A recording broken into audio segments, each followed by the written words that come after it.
नहीं भाई साहब, हे मित्र सुनिए। नास्तित शीत स्पर्श धूमात, ऊपर का नास्तित शीत स्पर्शम औषण्यात, नास्तित शीत स्पर्श औषण्यात। देखो, बड़े जितने सूत्र चल रहे हैं इस समय, इन्हें बड़े धीरे से सुनिए आप, धीरे से पढ़िए, उस स्वयं में भी धीरे से निर्णय करिए और कमरे में जाके फिर से पढ़िए आप। नास्ति अत्र, नास्ति नहीं है, चल रहे नहीं है अत्र, इसमें शीत स्पर्श साध्य से विरुद्ध व्याप्तोपलब्धि के दृष्टांत दे रहे हैं। शीत नास्ति अत्र शीत स्पर्श, यहाँ पर शीत स्पर्श नहीं है। अब पहले इधर देखो, स्पर्श बोल रहे ना, तो शीत हो चाहे उष्ण हो, स्पर्श में व्याप्य व्यापक भाव है। जल में शीतलता व्याप्य व्यापक है, अग्नि में उष्णता व्याप्य व्यापक है। पहले ये पकड़ना पड़ेगा, पकड़ा, ये पकड़ना पड़ेगा। अब बोलिए नास्त शीत स्पर्शात, यहां पर शीत स्पर्श नहीं है, क्योंकि उष्णात, उष्णता होने से। तो उष्णता अग्नि में व्याप्य व्यापक है,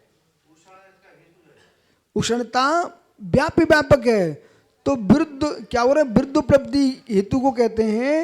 यहाँ पर शीत स्पर्श नहीं है क्योंकि उष्णता पाई जाती है, तो यहाँ शीत स्पर्श नहीं है उष्णता होने से। प्रतिषेध रूप साध्य शीत स्पर्श से विरुद्ध अग्नि का व्याप्य स्वरूप उष्णता विद्यमान है, जिसका व्याप्य विद्वान उसी को साधेगा। इसलिए व्याप्य विद्वान क्या है, उष्णत्वात्। हेतु, हेतु कौन बना, उष्णता। तो शीत स्पर्श के साथ विरुद्ध हो गया, इसलिए व्याप्त उपलब्धि विरुद्ध अविरुद्ध, शीत स्पर्श के अविरुद्ध व्यापलब्धि हेतु कहा गया।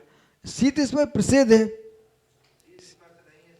ठीक है ना, उसके विरोधी अग्नि है, उसकी व्याप उष्णता पाई जाती है, तो विरुद्ध व्यापलब्धि हेतु का उदाहरण है। किसका उदाहरण है, विरुद्ध व्यापलब्धि का हेतु।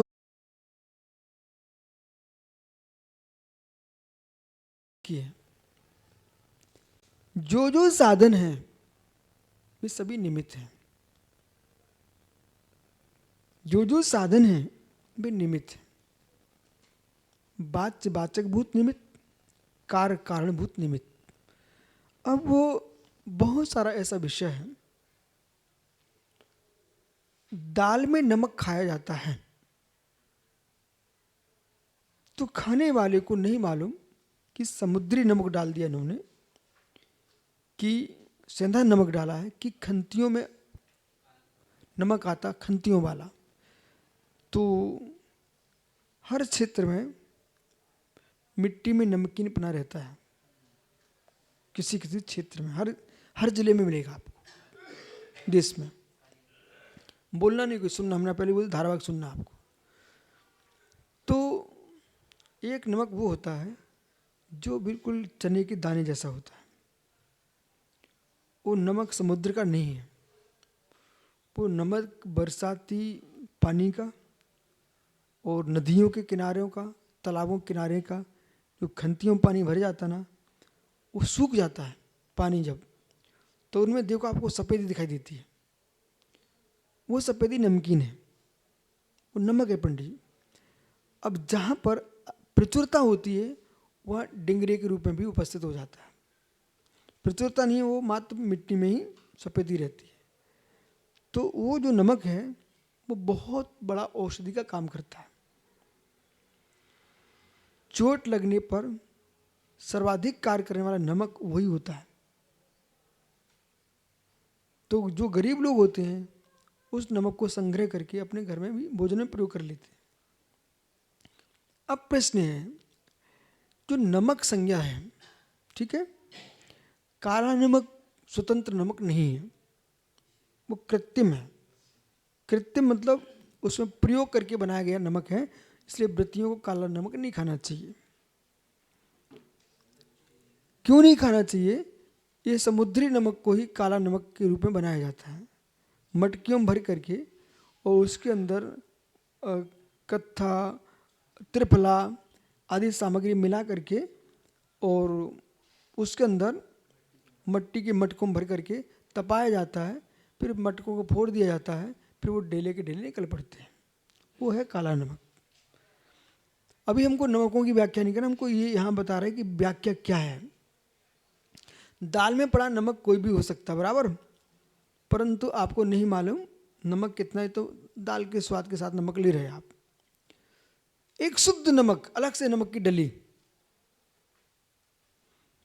आगमों में, अध्यात्म शास्त्रों में, ठीक है, जो न्याय का प्रयोग है वो साग में नमक के समान है। शुद्ध न्याय का प्रयोग न्याय शास्त्रों में ही है। जैसे परिचमुख सूत्र चल रहा है यहाँ पर। अब पंडित जी वहाँ निमित्त उपादान इतना चलता है, मात्र निमित्त उपादान, ठीक है। व्याप्य,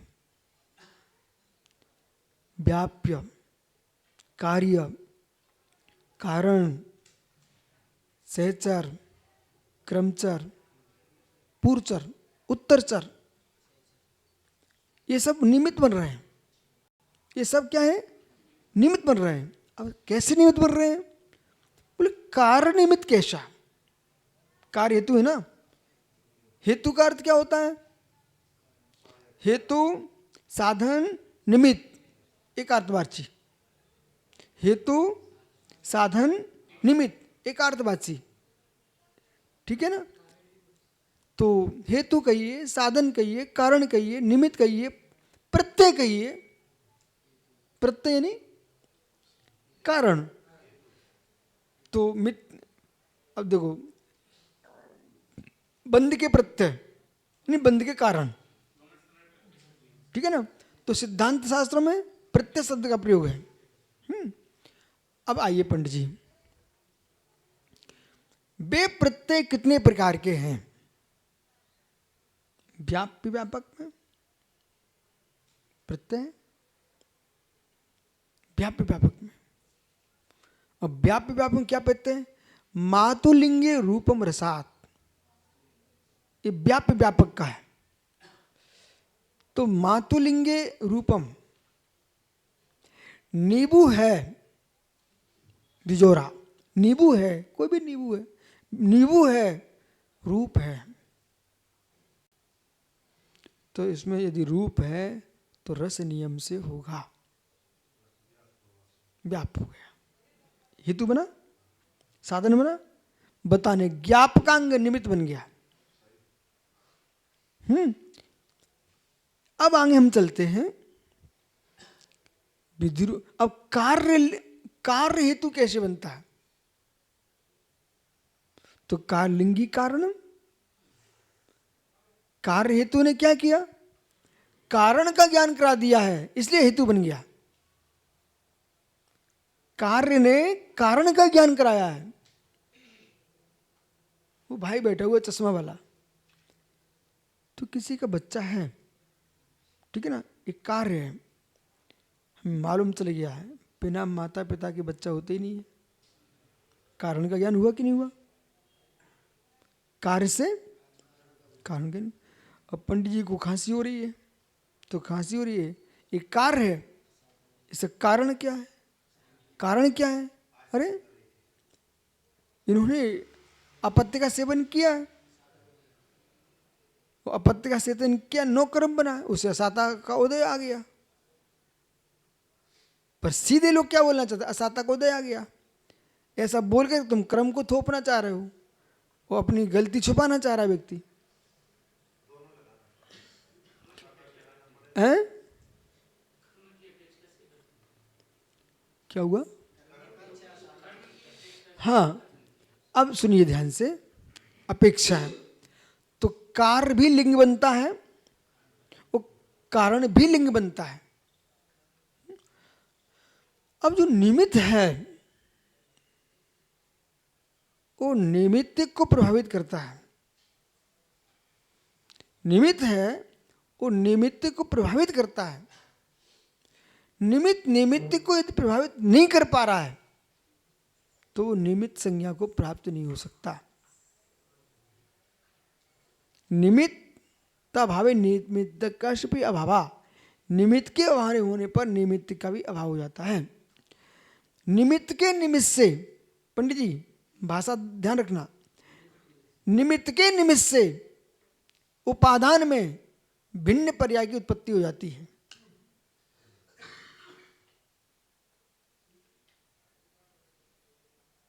बड़े संभल के सुनते जना। निमित्त के निमित्त से उपादान में भिन्न पर्याय की उत्पत्ति हो जाती है। यही निमित्त उपादान की मूल बिंदु है। फिर से कहता हूं मैं, निमित्त के निमित्त से उपादान में भिन्न पर्याय की उत्पत्ति हो जाती है। अभी देखो मैं क्या बोल रहा हूं, निमित्त के निमित्त से उपादान में भिन्न पर्याय की उत्पत्ति हो जाती है। अब मुझे दृष्टांत देना पड़ेगा, देता हूं। एक आटे की लोई है, आटा द्रव्य है, उपादान है, लोई है। अभी संपूर्ण आटा किस आकार में है? लोई का। तो लोई इसमें उपादान है, किसके बनने के लिए? रोटी बनने के लिए। यहाँ रुके रहना, बिल्कुल टिक जाना, यहीं ठहरना आपको।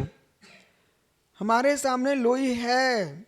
अब मेरे परिभाषा बोलता हूं, निमित्त के निमित्त से उपादान में भिन्न पर्याय की उत्पत्ति हो जाती है।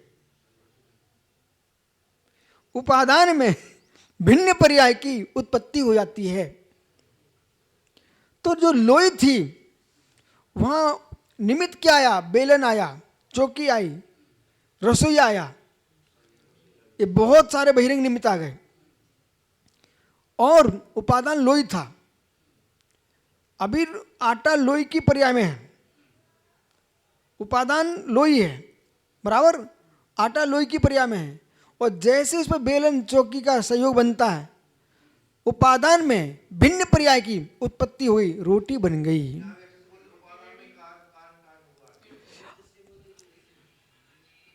भाई एक साथ सब मत बोलिए, ये तो जगत को मालूम है, हम कम मना कर रहे हैं।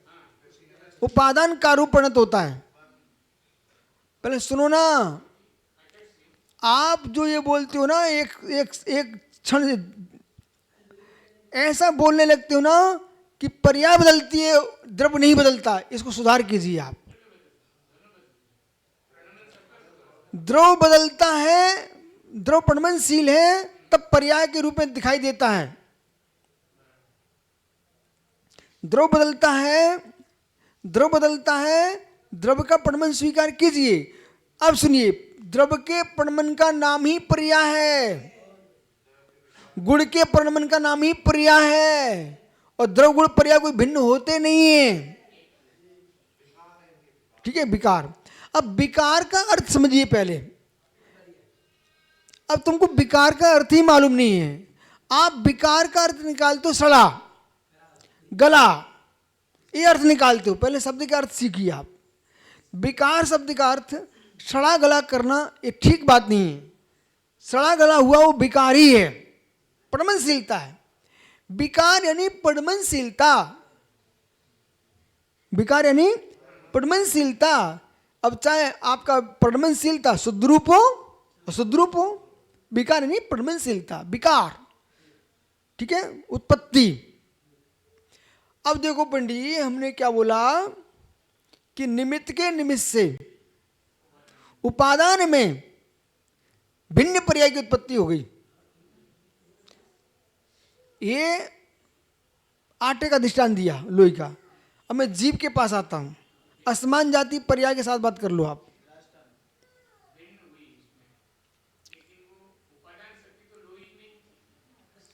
हाँ, उपादान शक्ति लोई में है, इसमें कोई शंका नहीं है।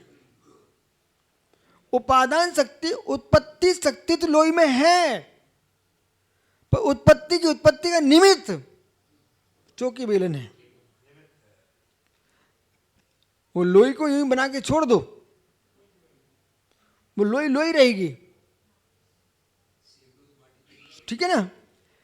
अब दूसरे पक्ष में आते हैं हम। इसलिए इसलिए निमित्त जो है अपने आप में उपादान है। निमित्त जो है अपने आप में स्वयं में उपादान है। जो निमित्त बनता है वो स्वयं में स्वयं का उपादान ही होता है। जो निमित्त बनता है, मैं बार बार बोलता हूं, जो निमित्त बनता है वो स्वयं में स्वयं का उपादान ही होता है। सशक्त उपादान है वो अपने आप में, पर को निमित्त होने के लिए।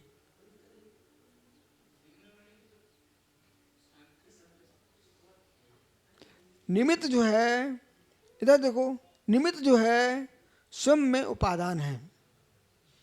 जैसे कि कोई, हाँ बेलन चौकी ले लीजिए। बेलन चौकी स्वयं में उपादान है। बेलन चौकी स्वयं में उपादान है, पर के लिए निमित्त है। स्वयं में उपादान नहीं होगा तो अवस्तु हो जाएगा। तो अवस्तु जो होगा वो पर के लिए निमित्त कैसे बन सकता है? ठीक है।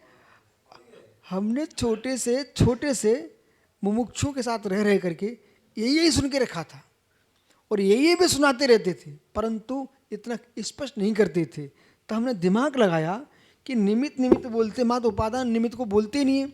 तो अभी हमने एक पुस्तक लिख रहा हूँ पंडित जी, उसमें हमने पूरा ये अध्याय लिख ही दिया,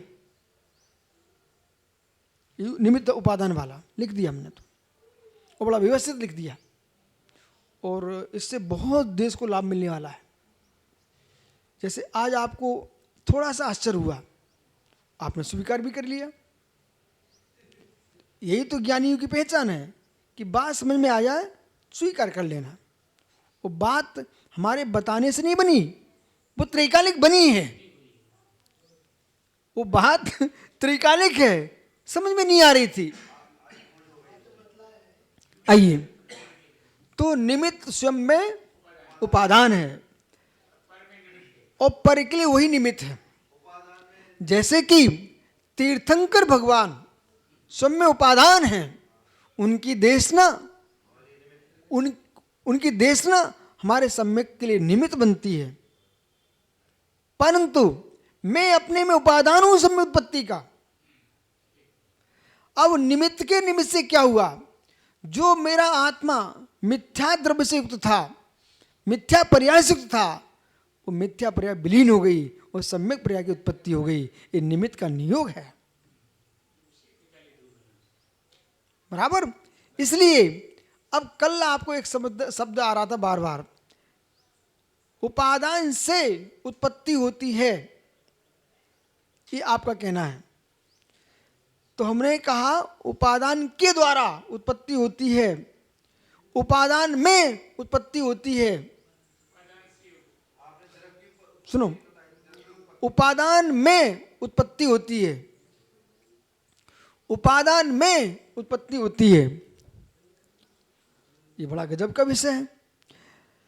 अंतरंग उपादान को अंतरंग निमित्त जब बनाते हैं, उपादान को, देखो व्याख्यान की पद्धति, उपादान को अंतरंग निमित्त बनाते हैं, तब हम ऐसा कहेंगे उपादान से कार्य की उत्पत्ति होती है। ठीक है।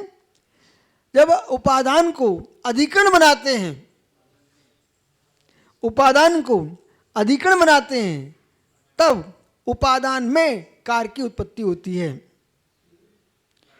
जब उपादान को हम कर्ण बनाते हैं, अभी उपादान कर्ण बनाते हैं, तब हम कहेंगे उपादान के निमित्त से वस्तु की उत्पत्ति होती है। क्या हुआ भाई?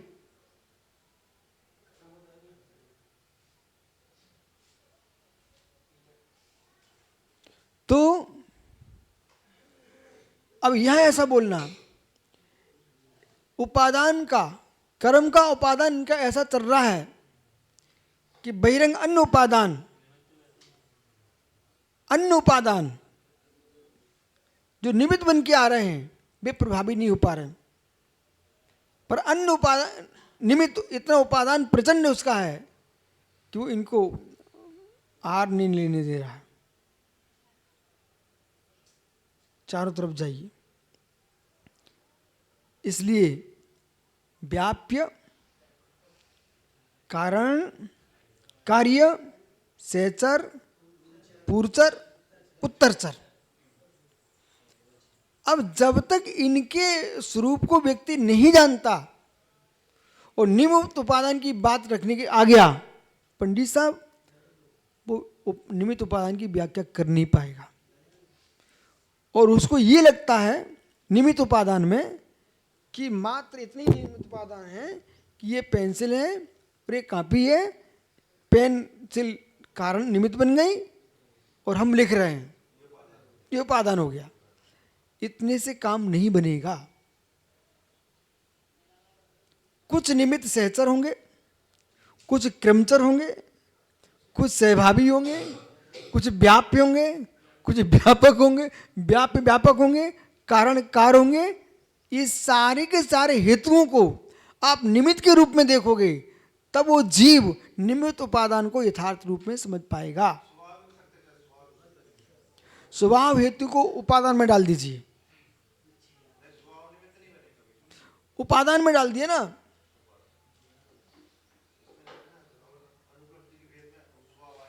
नहीं आएगा ना स्वभाव, स्वभाव आएगा। वो क्यों आ रहा अनुपलब्धि में स्वभाव? इसलिए आ रहा स्वभाव, शीत का उष्णता में अनुपलब्धि है स्वभाव में। ठीक है।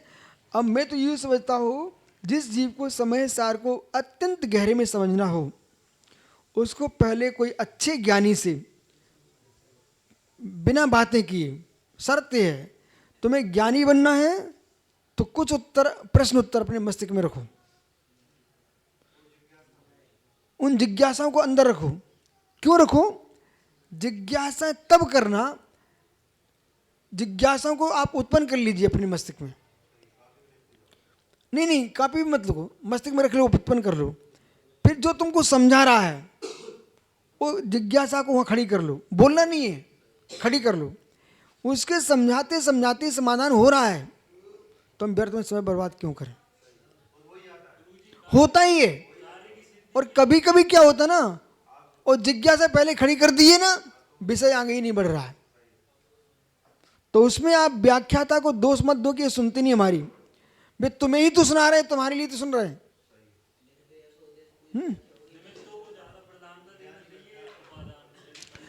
ऐसा है, आपको ध्यान दो उपादान। अब यहां तुम भूल क्या कर रहे हो उसे सुनिए आप। पंडित जी, इन महाराज का प्रश्न भी सुंदर है। यहां भूल क्या चल रही है? जैसे भगवान की प्रतिमा को तुम भगवान बनाने जा रहे हो, ठीक है ना? अब वहां निमित्त उपादान क्या चल रहे हैं, पहले उस पर लक्ष्य ले जाइए। विधि है निमित्त, उपादान है प्रतिमा को भगवान, प्रतिमा का भगवान बनना। ये निमित्त उपादान चल रहा है। और उसमें तुमने क्या कर डाला, अपने परिणाम लेकर के, और ये बोल पड़े कि बाह्य क्रिया में कोई आनंद नहीं आ रहा है। ये तुम्हारी भूल है, क्रिया की भूल नहीं है। आप भगवान की प्रतिमा की प्रतिष्ठा कर रहे हो, उसमें जितनी विधि पूरी करोगे तभी प्रतिमा भगवत्ता को प्राप्त होगी। और उस प्रतिमा को आश्रय बनाइए। अब तुम्हारी विशुद्धि के लिए निमित्त बन रही है, आपकी आत्मा के परिणाम उपादान है। ऐसा लगाना चाहिए था। तुम उसी में देख रहे क्या? आत्मा के परिणाम तो कहाँ मिलेंगे? जड़ में चेतन के परिणाम कहाँ मिल सकते? जड़ में चेतन के परिणाम मत खोजिए, जड़ के निमित्त से चेतन में क्या प्रबंध चल रहा है इसे खोजिए, इसे खोजिए। आ रहा है समझ में ना? इसे खोजिए। मैं ये समझता हूँ कि आप लोग निमित्त से जो यहाँ नहीं बैठे ना, उनको आज का विषय बहुत अच्छे समझ में आएगा। अब हो क्या रहा, दूसरे पक्ष में जाइए।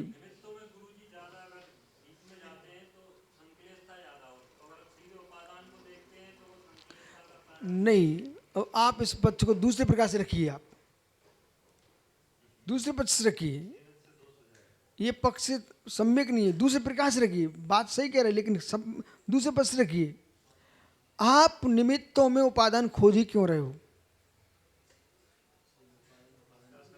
भूल तुम्हारी ये है कि आप अपने उपादान को सम्यक नहीं कर पा रहे हो, सो निमित्तों में उपादान खोज रहे हो।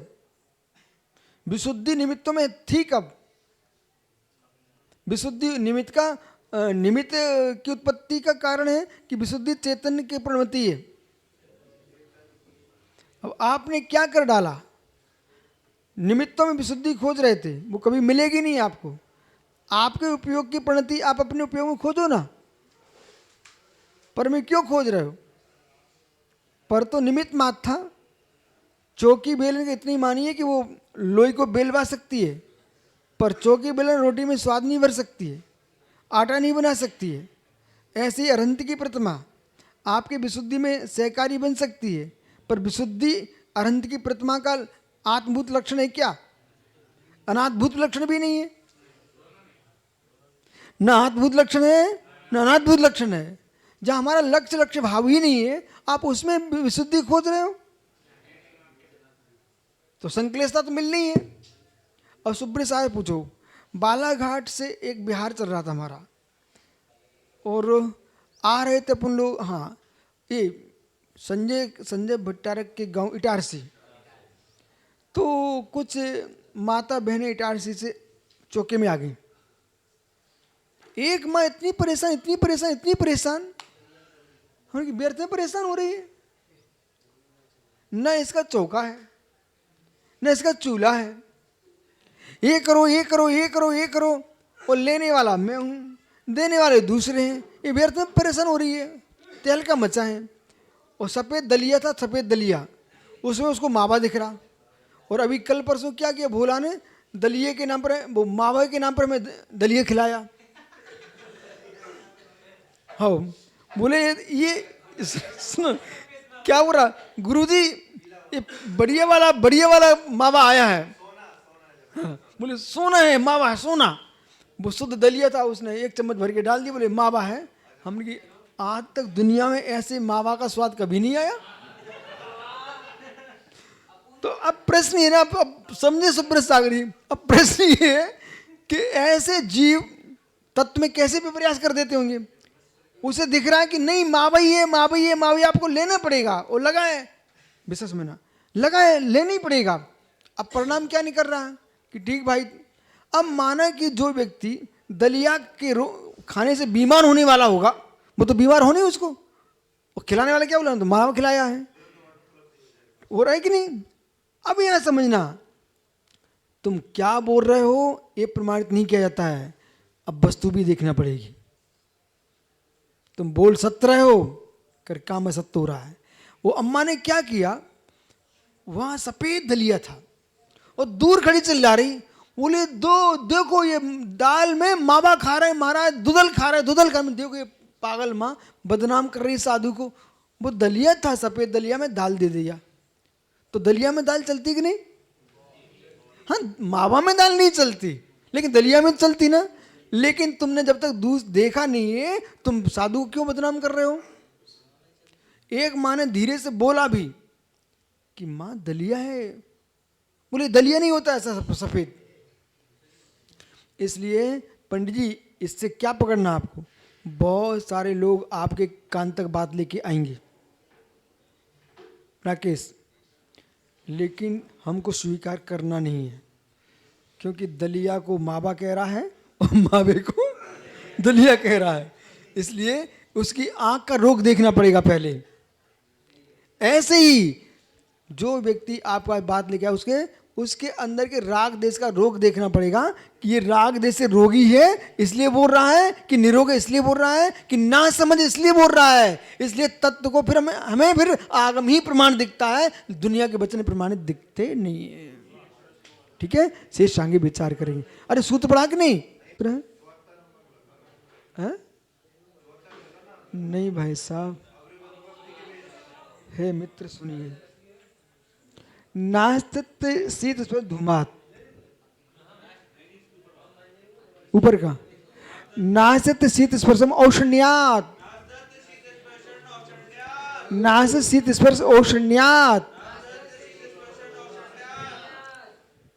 देखो बड़े जितने सूत्र चल रहे हैं इस समय, इन्हें बड़े धीरे से सुनिए आप, धीरे से पढ़िए और स्वयं में भी धीरे से निर्णय करिए और कमरे में जाके फिर से पढ़िए आप। नास्ति अत्र, नास्ति नहीं है, चल रहे नहीं है, अत्र इसमें शीत स्पर्श, साध्य से विरुद्ध व्याप्तोपलब्धि के दृष्टांत दे रहे हैं। शीत नास्ति अत्र शीत स्पर्श, यहाँ पर शीत स्पर्श नहीं है। अब पहले इधर देखो, स्पर्श बोल रहे ना, तो शीत हो चाहे उष्ण हो, स्पर्श में व्याप्य व्यापक भाव है। जल में शीतलता व्याप्य व्यापक है, अग्नि में उष्णता व्याप्य व्यापक है।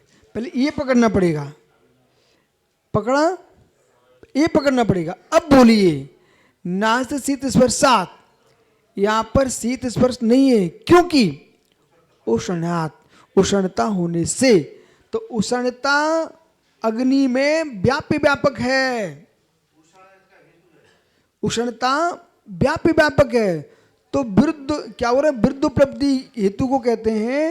यहाँ पर शीत स्पर्श नहीं है क्योंकि उष्णता पाई जाती है, तो यहाँ शीत स्पर्श नहीं है उष्णता होने से। प्रतिषेध रूप साध्य शीत स्पर्श से विरुद्ध अग्नि का व्याप्य स्वरूप उष्णता विद्यमान है, जिसका व्याप्य विद्वान उसी को साधेगा। इसलिए व्याप्य विद्वान क्या है, उष्णत्वात्। हेतु, हेतु कौन बना, उष्णता। तो शीत स्पर्श के साथ विरुद्ध हो गया, इसलिए व्याप्त उपलब्धि विरुद्ध अविरुद्ध,